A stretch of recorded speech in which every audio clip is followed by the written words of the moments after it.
Good afternoon, everyone. This is day 2 of the Special Libraries Association Conference 2019 here in Cleveland.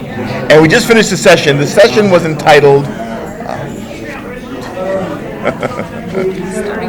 Starting a New Practice, a Competitive Intelligence Strategy Workshop, Opening a New Office or Practice. So this one was not your typical sort of 3 or 4 talking heads. What we did was we were broken up into syndicates of 4 or 5, and we were given certain information, and we talked about the potential for opening a new practice or opening a new office. And it was a really excellent exercise because it expanded everyone's mind a little bit in terms of thinking differently. We had 5 different syndicates. We came up with 5 different sets of recommendations.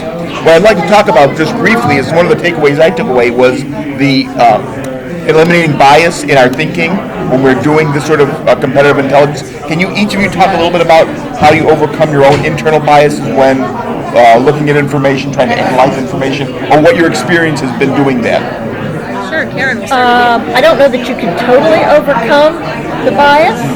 It's going to filter in, but I think the more people you talk to and the broader scope that you look at, that you're not just looking at your information, you're talking to other people, you're looking at a variety of sources, so you sort of analyze how it comes across the board. And I think this brings the point that really this type of work is really an interdisciplinary approach. You need to be talking to different people in different content areas. Phil?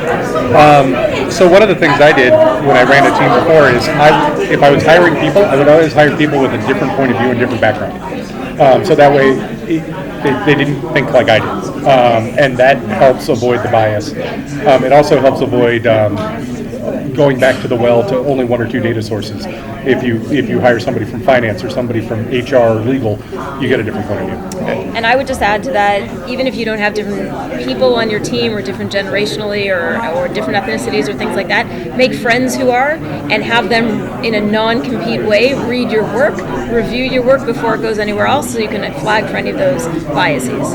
And this goes back to what we talked about in the earlier session today about the use of human capital and human intelligence. Absolutely, 100%. It was a great session. Thank you for looking, and thank you for watching. We'll see you all later. Bye.